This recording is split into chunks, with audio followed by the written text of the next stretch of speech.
우리가 2016년도의 새해에는 복된 사람이 그냥 복된 사람이 아니라 정말 진실로 복된 사람이 되자고 우리가 다짐하면서 벌써 세 번째 우리 주님께서 가르치신 말씀을 공부하고 있어요. 세상 사람들도 새해가 되면 새해 복 많이 받으세요. 새해 복 많이 받으세요.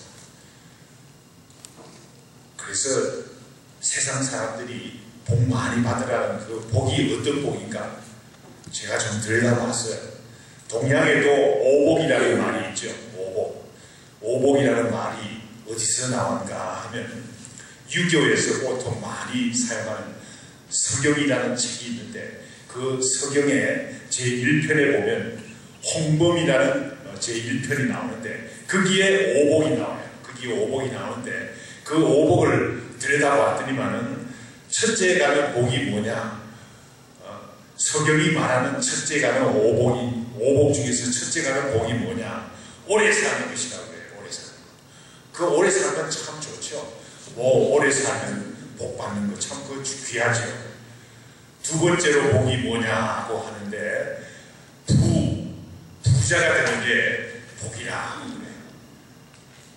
남에게 손에 끼치지 않고 남에게 의지하지 않고 뭐 불편함 없이 사는 부자가 복이라고 합니다. 그거 좋죠. 그거 누구나 다 원하는 거죠. 또 강령의 복이라고 있어요. 강령의 복. 강령의 복은 건강의 복인데 육체적인 복과 또 마음의 건강 그런 강령의 복 그거 참 귀하죠. 또 유호덕이라는 복이 있는데 유호덕이라는 것은 선행으로 덕을 쌓는 복이다. 선행을 하지 않는 것 같으면 복된 사람이 아니다. 그 말이죠. 참 귀하죠. 다섯 번째 고종명이라고 해서 고종명은 무슨 말인가 하면 오래 살다가 죽는데 죽을 때 평온한 모습으로 죽는 그 모습을 그 복을 가지고 고종명의 복이다. 그 동양에 말하는 동양 사람들이 말하는 오복은 바로 그 오복을 말하는 거예요. 얼핏 보면 동양에서 말하는 오복도 참 귀한 복이죠. 괜찮은 복이죠. 우리의 삶이 이 세상의 삶이 다 전부라면 동양에서 말하는 오복도 괜찮은 복이에요. 그러나 성경이 말하는 복은 어떤 복을 말합니까? 성경이 말하는 복은 이 세상의 삶에서 받는 복일 뿐만 아니라 영원한 삶에서 받는 복을 의미하는 거예요. 성경에서 말하는 오늘 본문 말씀에 긍휼히 여기는 자는 복이 있나니 심령이 가난한 자는 복이 있나니 애통하는 자는 복이 있나니 의에 줄이고 온유한 자는 복이 있나니 의에 줄이고 목마른 자는 복이 있나니 복이 있나니라는 그 복이라는 말은 복이 있나니라는 말은 무슨 말인가 하면 마카리오스라는 말인데 이 말은 fully satisfied 온전히 만족하는 그런 복을 말하는데 온전히 만족하는 복 중에서도 이 세상 삶뿐만 아니라 영원한 삶에 있어서도 온전히 만족하는 복을 마카리오스 복이 있나니 라고 말하는 거예요. 성경이 말하는 복은 우리 동양에서 말하는 서경이 말하는 복하고는 차원이 틀리는 거예요. 차원이 틀리는 거예요. 그러므로 우리가 말하는 진실로 복받는 사람이 됩시다 라고 말할 때 우리는 성경적인 복, 진실로 복 있는 사람이 되자는 그런 의미를 갖고 이야기하는 거예요. 그래서 오늘 본문 말씀에 보면 어떤 사람이 복 있는 사람입니까? 7절 말씀 우리 다 같이 한번 따라 읽게 10절 말씀 우리 다 같이 읽겠습니다. 긍휼히 여기는 자는 복이 있나니 그들이 긍휼히 여김을 받을 것이며 긍휼히 여기는 자가 복이 있다고 오늘 본문 말씀에서 정의하고 있습니다. 긍휼히 여기는 자는 어떤 사람이 긍휼히 여기는 자입니까? 긍휼히 여기는 사람은 다른 사람의 어려움과 다른 사람의 불행을 깊이 같이 느낄 수 있는 그런 사람이에요. 먼저 우리가 긍휼히 여기는 자가 되어야 되겠어요. 긍휼히 여기는 자는 다른 사람의 불행과 어려움을 같이 느낄 수 있어야 되겠어요. 같이 느끼지 않은 것 같으면 아무것도 일어날 수가 없어요. 먼저 우리가 긍휼히 여기는 자라는 것은 다른 사람의 어려움과 불행을 내 거와 같이, 내가 겪는 어려움과 불행과 같이 같은 마음으로 느낄 수 있어야 되겠어요. 나아가서 다른 사람의 불행과 어려움을 회복시키기 위해서 애쓰는 그런 사람을 긍휼히 여기는 사람이라고 말할 수 있어요. 긍휼히 여기는 사람은 복이 있다고 합니다. 왜 긍휼히 여기는 사람이 복이 있습니까? 7절 하반절 말씀해 보니까 그들이 긍휼히 여김을 받을 것이며, 왜 다른 사람을 긍휼히 여기는 사람이 복이 있습니까? 긍휼히 여기는 사람은 긍휼히 여김을 받기 때문에 복이 있는 사람이죠. 왜 긍휼히 여김을 받는데 복이 있습니까? 긍휼히 여기는 사람이 누굽니까? 긍휼히 여기는 사람은 우리 주님이세요. 우리 주님께서, 우리 하나님 아버지께서 우리를 긍휼히 여기실 때 우리는 복 있는 사람이 되는 거예요. 왜 그렇습니까? 이 세상의 모든 것을 주관하시고 영원한 삶을 주관하시는 천국의 왕이신 우리 주님께서 우리를 불쌍히 여길 때, 우리를 긍휼히 여길 때 우리는 모든 문제가 다 해결되는 거예요. 그렇지 않습니까? 긍휼히 여겨서 긍휼히 여김을 얻은 사람을 소개해 보겠습니다. 많은 성경에 나오는 사람들이 있겠지만 얼른 생각나는 사람은 이 보아스라는 사람이었어요. 보아스라는 사람은 어떤 사람인가 하면 베들레헴이라는 시골 마을에 살고 있는 어떤 농부 아저씨. 그런데 이 보아스라는 농부 아저씨는 긍휼을 베풀었어요. 긍휼히 여겼어요. 누구를 긍휼히 여겼습니까? 이방 여인이 있는데, 이방 여자는 어떤 사람입니까? 이스라엘 사람들은 이방 사람들을 무시하기 이루 말할 수가 없어요. 그런데 그 여인이 또 어떤 여인입니까? 과부 여인이에요. 한물 갔어요. 그냥 아무런 보기에는 보잘것없는 여인이죠. 그런데 베들레헴에 사는 보아스라는 사람을 부르죠. 그 보잘것없는 룻이라는 이방 여인을 긍휼히 여겼어요. 성경 말씀에 긍휼히 여겼다고 성경 말씀을 증거하고 있어요. 그래서 이 보아스가 말이죠. 어떻게 긍휼히 여겼습니까?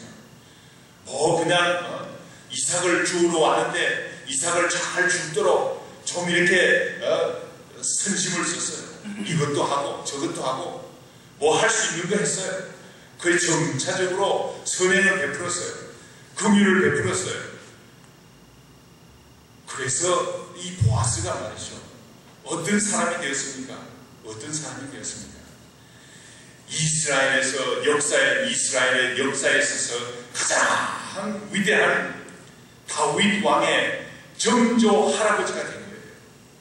호박이 넝쿨처럼 떨어진 그런 사람이 된 거예요.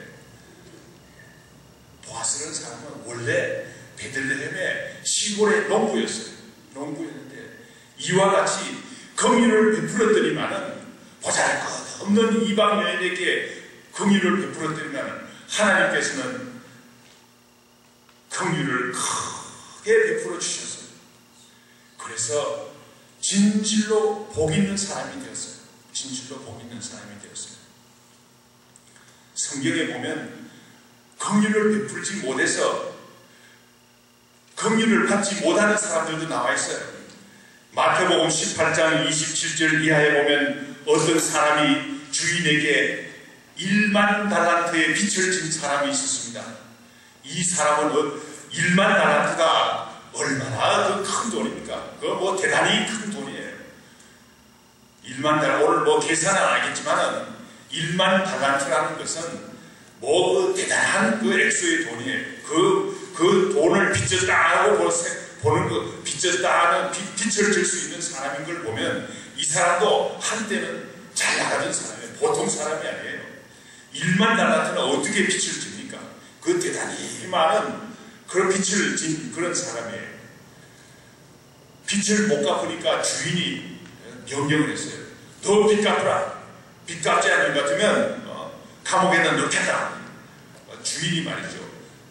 빚을 갚으라고 명령을 했어요. 그런데 이 1만 달란트나 빚을 졌으니까 어떻게 갚을 수가 있습니까? 주인은 제발 좀 참아달라고. 그러니까 주인이 하는 말이 너 아내도 팔고 너 자식들도 팔고 해서 다 팔고 해서 모든 것 다 팔아가지고 빚 갚으라. 폐가 망신하기 직전이 되었어요. 그런데 주인이 가만히 보니까 너무 불쌍한 거예요. 이 사람이 1만 달란트를 갚을 길이 없어요. 1만 달란트를 갚을 길이 없어요. 그래서 주인이 생각하다 못해서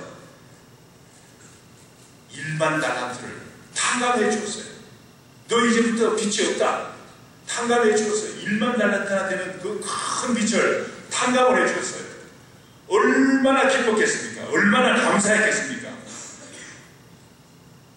이 1만 달란트 빚을 진 사람은 말이죠. 정말 긍휼을 입은 사람이 되었어요. 긍휼을 입은 사람이 되었어요. 그런데 문제는 말이죠. 여기 있습니다. 1만 달란트나 탕감을 받아가지고 기쁜 그런 때입니까? 그런데 나오다가 보니까 1만 달란트 빚진 사람에게 100데나리온 빚진 사람이 오는 거예요. 100데나리온도 그 꽤 많은 돈이에요.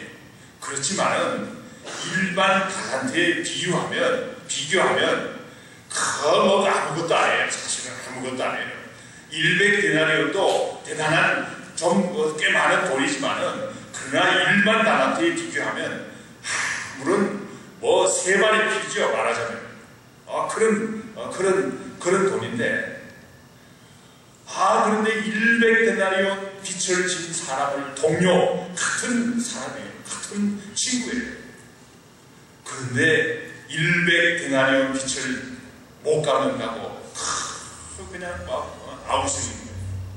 자기는 1만 달란트나 탕감을 받아놓고 얼마나 감사합니까? 그런데 100데나리온 빚을 못 갚는다고 멱살을 잡고 말이죠. 목을 잡으면서 감옥에다 쳐넣었어요. 그 말이 됩니까? 그래서 너무나 그 주위에 있는 친구들이 보니까 이거 뭔가 좀 이 얘기가 잘못돼가고 너무 딱하거든요. 100데나리온 못 갚는다고 자기는 1만 달란트나 탕감을 받아놓고는 감옥에다 치는 그 사람을 보니까 너무나 딱하거든요. 그러니까 이 이야기를 주인에게 가서 다 일러바쳤어요. 주인이 어땠겠습니까? 주인이 말이죠. 너무나 분노해서 뭐라고 말했습니까? 우리 마태복음 18장 33절 말씀 우리 다 같이 한번 읽어보겠습니다. 주인이 뭐라 그러는지 한번 봅시다.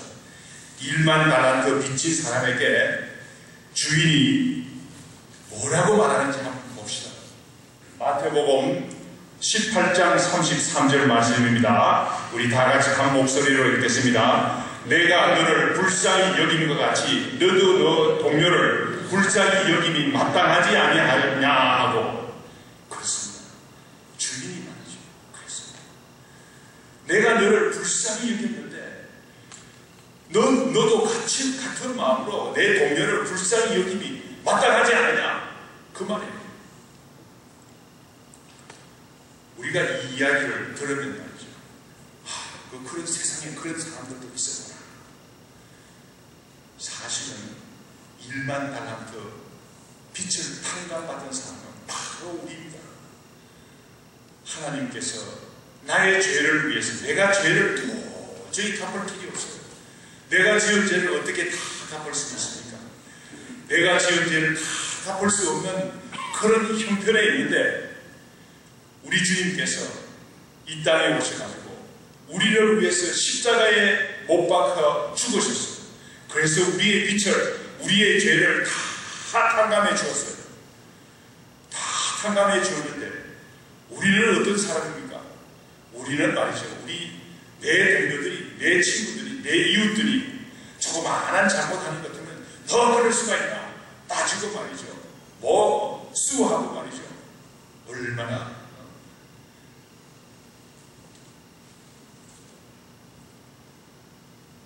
우리 주님께서 이 땅에 계실 때 몸소 긍휼을 베푸는 모습을 보여주셨어요. 몸소 우리 주님께서 긍휼을 어떤 세리와 죄인들과 같이 식사도 하시고 친구가 되어주셨어요. 그러면서 하는 말이 우리 주님께서 뭐라고 말씀하셨습니까? 인자에 온 것은 의인을 부르러 온 것이 아니라 죄인을 불러 회개시키러 왔다. 우리 주님께서 몸소 긍휼을 베푸시는 모습을 보여주셨어요. 그러나 하나님의 말씀을 잘 안다는 바리새인들과 서기관들은 어떻습니까? 긍휼을 베푸는 사람이 되지를 못했어요. 오히려 긍휼을 베푸는 우리 주님을 질시하고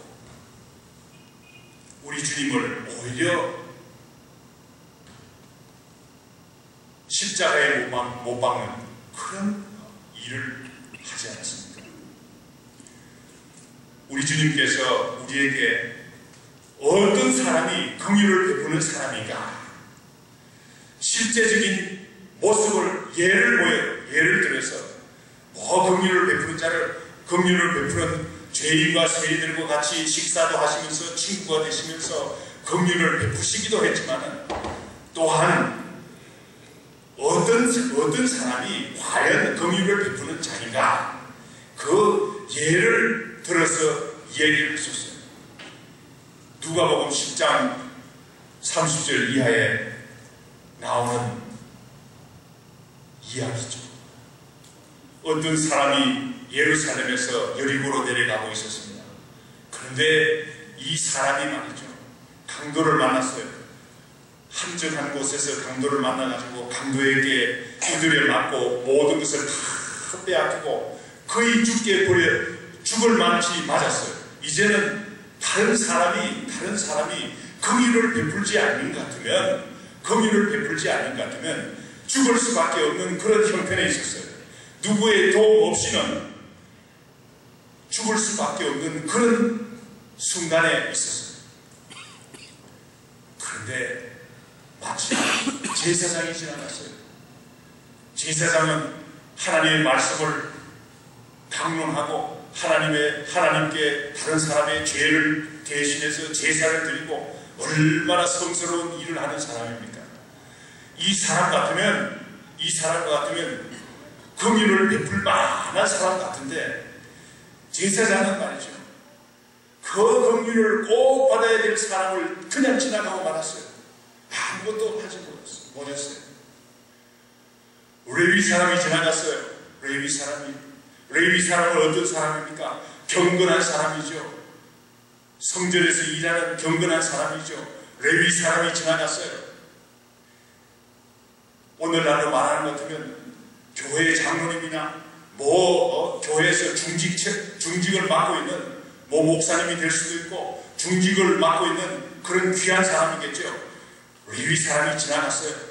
레위 사람이 지나갔는데 그 중간은 긍휼을 꼭 받아야 될 사람이 있는데 긍휼을 베풀지 못하고 그냥 긍휼을 베풀지 않고 그냥 지나갔어요. 그런데 마침 한 사마리아인이 지나가고 있었어요. 사마리아 사람들은 어떤 사람들입니까? 유대인들이 말이죠. 유대인들이 인생이 비참한 사람들이라고 생각하는 저급의 사람들이라고 낮춰보는 그런 사람들이에요. 그래서 심지어는 불쌍하게 보는 그런 사람들이에요. 사마리아인. 사람같이 여기지 않는 그런 사람, 사마리아인. 그런데 사마리아인이 마침 그 강도 맞은 사람의 옆을 지나가고 있었어요. 그 사마리아인은 말이죠. 긍휼을 베풀 만한 사람이 아닌데 우리가 보기에는 사람이 보기에는 긍휼을 베풀 만한 사람이 아닌 것 같이 보이는데 이 사람은 진실로 긍휼을 베푸는 사람이 되었어요. 어떻게 했습니까? 가서 치료를 해주었어요. 자기가 비상시에서는 모든 기름을 가지고 다 치료를 했어요. 다 치료를 해서 주마까지 데리고 가서 사람이 있는 주마까지 데리고 가서 치료를 했어요. 살아날 수 있게 했어요. 너무나 많이 다쳤기 때문에 치료가 그냥 하루 이틀 만에 낫지 않아요. 그래서 그 주막 주인에게 이 사람을 좀 잘 보살펴 달라고, 나는 지금 비즈니스 때문에 꼭 지금 가야 되지만 다시 돌아오는 길에 돈이 더 드는 것 같으면 내가 그 돈을 다 갚을 테니까 이 사람을 살려달라. 그렇게 부탁하고는 떠났습니다. 예수님께서 긍휼을 베푸는 사람이 어떤 사람인지 분명히 우리에게 보여주셨어요. 교회에서 중직을 맡고 있다, 교회에서 높은 사람이다, 교회에서 오래 믿은지 오래된 사람이다, 그런 사람이 긍휼을 베푸는 것은 당연하겠지만 선한 사마리아인, 그래서 그 사마리아인이라고 그러죠. 사마리아인은 긍휼을 베풀지 못한 사람인 것 같이 보이는데 진정한 긍휼을 베풀었어요. 그러므로 이 사람이 말이죠, 이 사람이 얼마나 우리 주님께 긍휼을 받았겠습니까?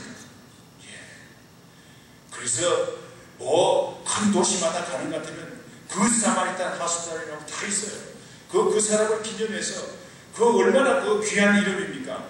그 이름 라스트 네임과 퍼스트 네임은 모르지만은 그 사람을 기념해서 그 사마리탄 하수살, 큰 병, 이 미국에는 말이죠, 큰 도시에 가는 것 같으면 그 사마리탄 하수살이 다 있어요.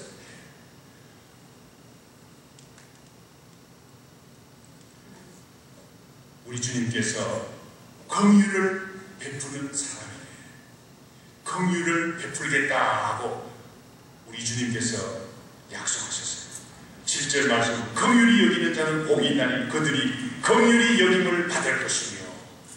우리가 주님으로부터 긍휼을 받는 것보다 더 복된 삶이 없어요. 얼마나 복된 삶입니까? 우리 주님께서 우리에게 긍휼을 베풀어 주시는 것 같으면 그것이 진실로 복받는 사람이에요. 그러기 위해서는 우리가 어떻게 해야 됩니까? 우리가 긍휼을 베푸는 사람이 되어야 되겠어요. 긍휼을 베푸는 사람이 되어야 되겠어요. 두 번째로 오늘 본문 말씀의 8절 말씀에 보면 진실로 복 있는 사람이 되기 위해서는 마음이 청결한 사람이 되어야 된다고 밝히고 있습니다. 왜 청결한 사람, 마음이 청결한 사람이 복받은 사람이 됩니까? 이 사람은, 마음이 청결한 자는 복이 있나니 그들이 하나님을 볼 것이며, 감히 하나님을 볼 수 있다는 거예요. 여러분들 오바마 대통령을 보는 것 같으면 그 얼마나 특권입니까? 그런데 그보다도 더 하나님을 본다 하고 오늘 본문 말씀에서 증거하고 있습니다. 청결한 사람이 될 때, 마음이 청결한 사람이 될 때 하나님 앞에 나아가서 하나님을 볼 수 있는 사람이 된다는 거예요. 얼마나 큰 복을 받는 사람입니까? 하나님을 볼 수 있는 그런 특권을 가진 사람이 되는 거예요. 말하자면 우리가 마음이 청결하게 될 때 천국 시민이 되어서 천국 시민이 되는 것 같으면 하나님을 볼 수 있는 거예요. 하나님을 볼 수 있는 거예요. 뭐 저는 이 말씀 때문에 말이죠. 때로는 기도도 하면서 하나님 아버지 마음을 청결하게 해주세요. 마음을 깨끗하게 해주세요. 저의 모든 죄를 사해 주시고 하나님을 한 번 꼭 배울 수 있도록 하나님께서 나타나 주십시오. 이렇게 기도한 적도 있어요. 사실은 솔직히 고백하지만 그런데 하나님께서 보여주시지 않더라고요. 아직까지. 그런데 오늘 말씀을 준비하면서 보니까 그게 아니더라고요. 우리가 천국 시민이 되었을 때 벌써 하나님을 본 사람이 된 거예요. 우리가 어떻게 마음이 청결한 사람이 될 수 있습니까? 우리가 어떻게 마음이 청결한 사람이 될 수 있습니까? 구약시대 때 사람들은 히브리서 9장 19절에서부터 22절과 히브리서 10장 9절에서부터 10절 말씀을 비교를 하면서 좀 말씀을 전할까 생각합니다. 구약시대 때 사람들은 어떻게 마음을 청결하게 했습니까? 히브리서 9장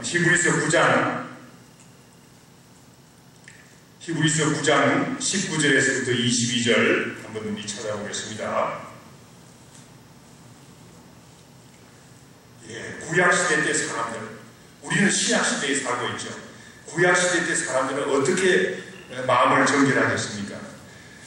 히브리서 9장 19절 말씀 제가 읽겠습니다. 여러분들이 20절 읽어주시고 이렇게 22절까지 교독하겠습니다. 모세가 율법대로 모든 계명을 온 백성에게 말한 후에 송아지와 염소의 피 및 물과 붉은 양털과 우스를 취하여 그 두루마리와 온 백성에게 뿌리며 예배에 있는 하나님의 영원하신 언약의 피가 하고 또한 이와 같이 피를 장막과 섬기는 일에서는 모든 그릇에 뿌렸느니라. 율법을 따라 그의 모든 물을 피로써 정결하게 되나니 피 흘림이 없은즉 사함이 없느니라. 그렇습니다. 구약이나 신약이나 피 흘림이 없은즉 사함이 없다라고 했습니다. 내가 말이죠, 우리 정결한 사람이 된다 하고 노력하더라도 피 흘림이 없으면 내가 말이죠, 바쁜 일 안 하려고 애쓰고 노력하고 그래도 소용없어요. 피 흘림이 없은즉 우리는 정결하게 될 수가 없는 거예요. 구약시대 때 사람들은 그래서 동물의 피를 뿌려서 우슬초로 뿌려서 1년에 한 번씩 우슬초로 뿌려서 마음을 정결하게 하기 위해서 애썼어요. 그런데 오늘 본문 말씀 히브리서 9장 23절부터 계속해서 10장에까지 계속해서 이야기하는 것이 무엇입니까? 신약시대에 살고 있는 사람은 어떻게 정결하게 되느냐? 그 말씀을 하고 있는 거예요. 그 말씀을 하고 있는데 히브리서 10장 9절 10절 말씀 우리 한번 다 같이 읽어보겠습니다. 한 목소리로 읽겠습니다. 히브리서 10장 9절 10절 말씀. 그 후에 말씀하시기를 보시옵소서. 내가 하나님의 뜻을 행하러 왔나이다 하셨으니 그 첫째 것을 폐하심은 둘째 것을 세우려 하심이라. 이 뜻을 따라 예수 그리스도의 몸을 단번에 들이심으로 말미암아 우리가 거룩함을 얻었노라. 피 흘림이 없은즉 제사함이 없다라고 했습니다. 그런데 피가 필요한 거예요. 누구의 피입니까? 우리 예수 그리스도의 피가 우리는 필요한 거예요. 예수 그리스도의 피가 필요한 거예요. 우리가 어떻게 정결한 마음을 가질 수 있습니까? 우리가 어떻게 거룩한 마음을 가질 수 있습니까? 예수 그리스도의 피 공로를 우리가 의지할 때 우리는 정결한 사람이 될 수 있는 거예요. 복 있는 사람이 될 수 있는 거예요. 마태복음 5장으로 다시 돌아가겠습니다. 우리가 예수 그리스도의 피복로를 의지할 때 우리가 마음이 청결한 자가 되는 거예요. 복 있는 사람이 되는 거예요.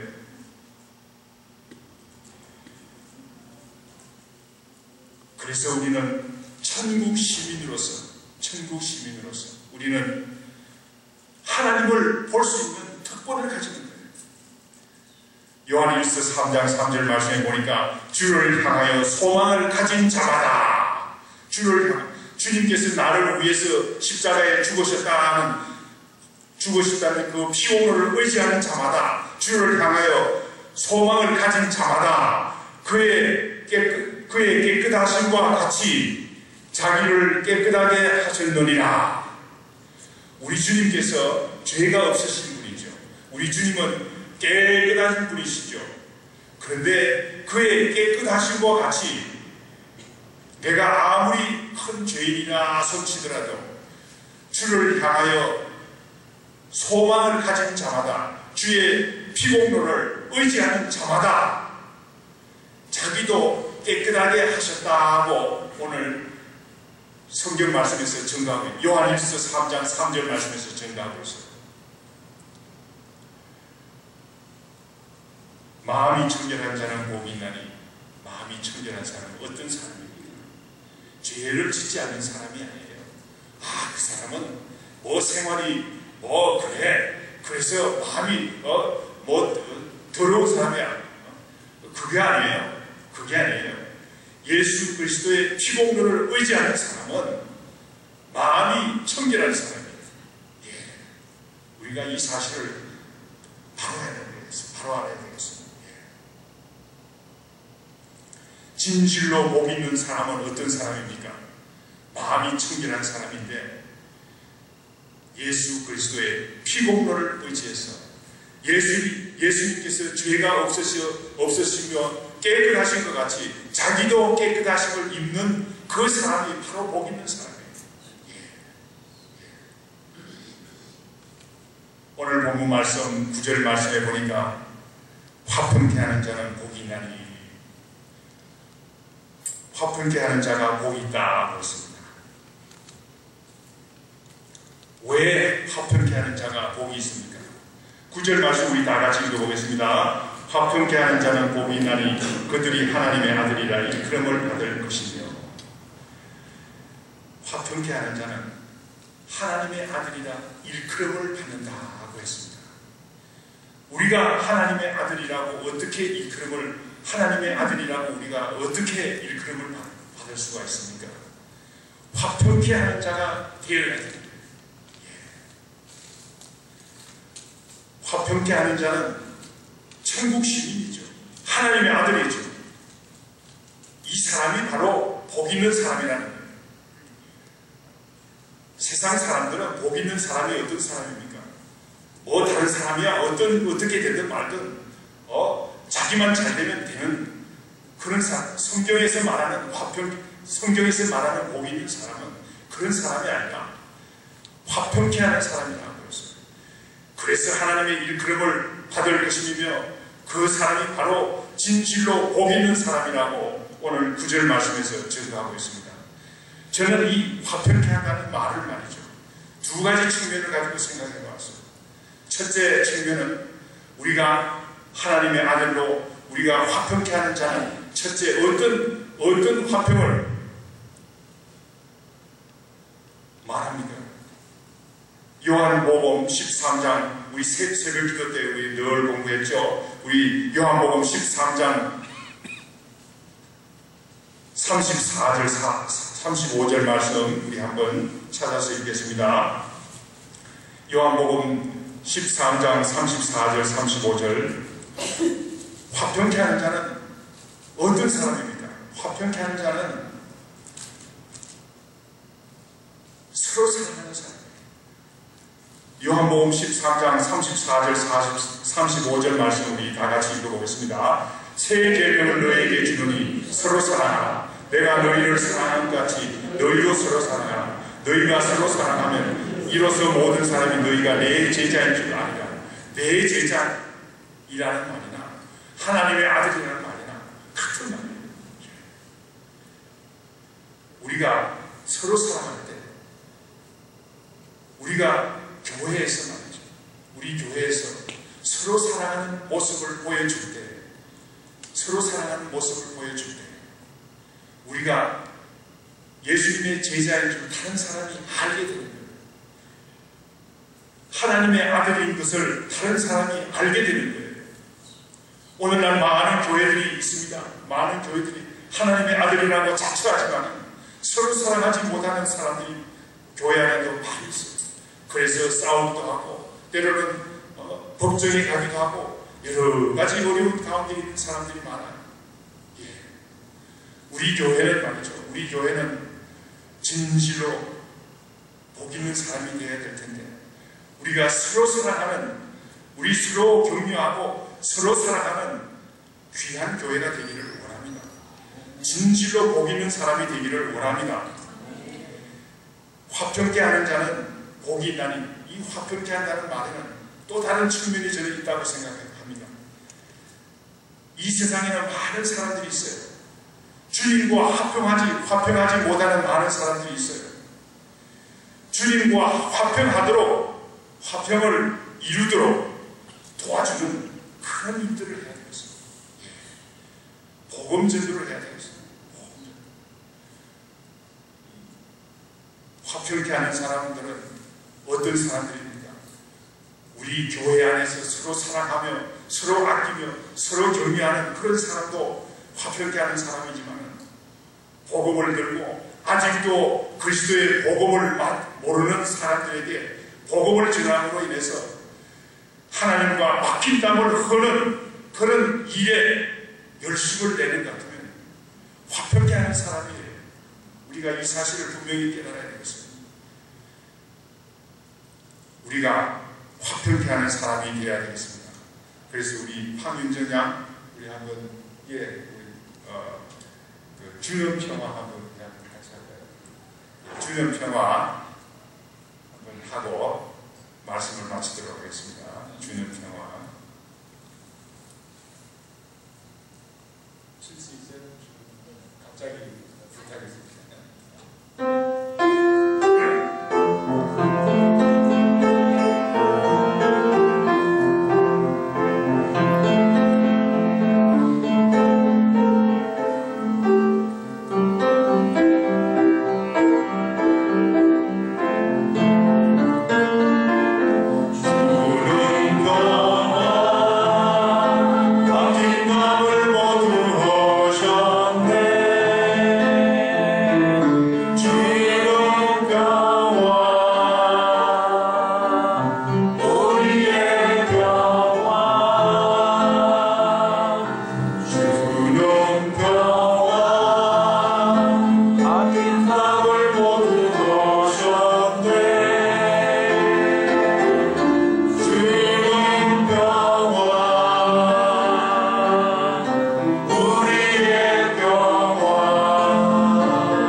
혹시라도 우리 성도님들 사이에 혹시라도 좀 마음의 평화를 가지지 못하시는 분 회개하시고 서로 평화를 이루시기 바랍니다.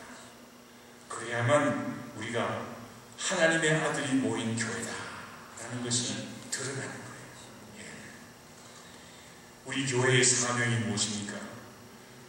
죄와 탐을 죄의 담을 흠으로 보내는 예수 그리스도의 복음을 전하는 일에 우리가 전념하는 것이에요.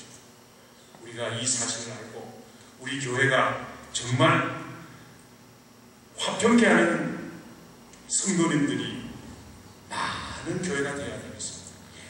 그럴 때 우리 교회가 곧 부흥할 줄 믿습니다. 우리 교회, 우리 주님께서 많은 사람들을 보내주실 줄 믿습니다.